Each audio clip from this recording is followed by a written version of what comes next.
Welcome back. It's been 2 weeks since Stephen Boss, the DJ, beloved for his time on The Ellen Show. He also went by the name Twitch. He died by suicide. His death has renewed the national conversation surrounding suicide and the role social media can play in masking the potential signs that someone is in crisis. So we are diving into that this Wellness Wednesday with mental health expert Mary Jo Horton from Memorial Health. Welcome back. Welcome. Good to see you after the holidays.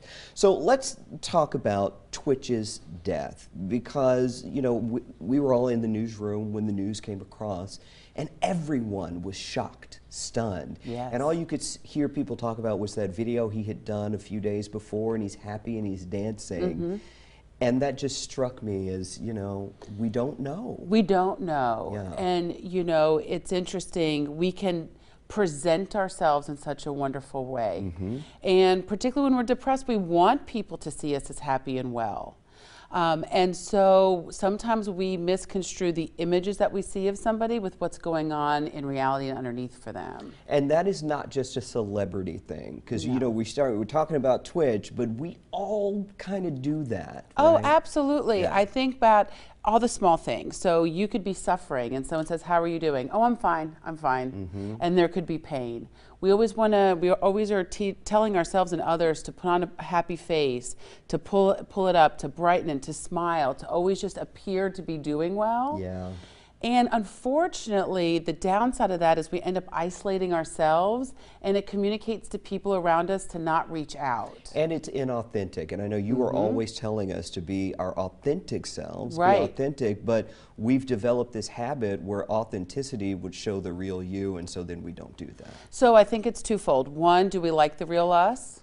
Are we honest with ourselves? Yeah. Are we looking in the mirror and acknowledging to us that we're struggling?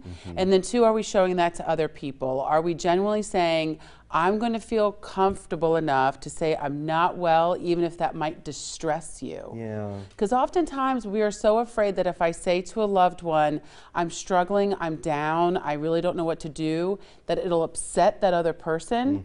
And then we end up comforting the person that we reached out to for help. And that's a terrible cycle to be in. It's a terrible feeling. Okay, so what do we do about it? Because social media is not going anywhere. It's just not. And we want to present the best in our lives. And we were talking earlier, you might put something on social media that says, I'm not doing great. And then you hear other people talk about people who do that, like they shouldn't be airing their dirty laundry like that. Yeah. So I think that let's reframe what the purpose of social media is. It's fun.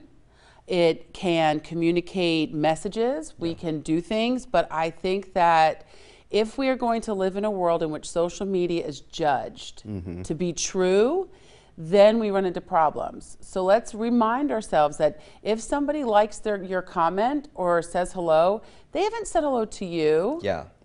They haven't connected with you personally. Let's not misconstrue human connection with social media connection. Yeah, that's not real life connection. That's not real life connection.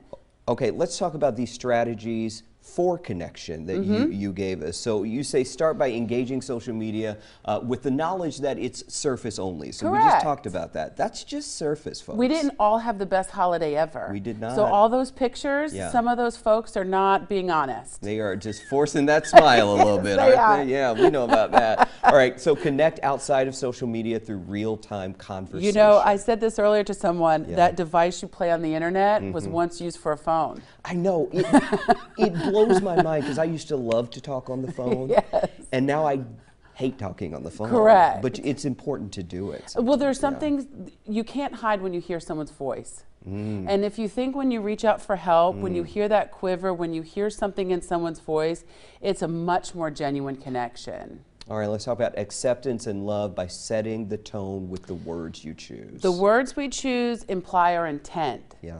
That's what I think is so important about words, is because you're really conveying what you really mean by that.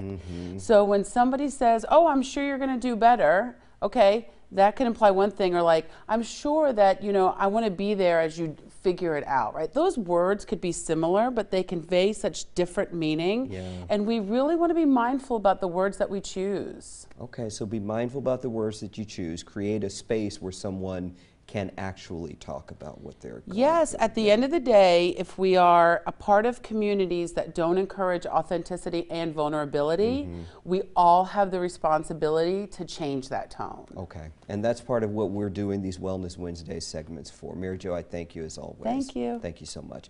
And if you or someone you know is in crisis, if you need help, we have resources to guide you to the help you need. Just go to our website, wsav.com/crisis hotline.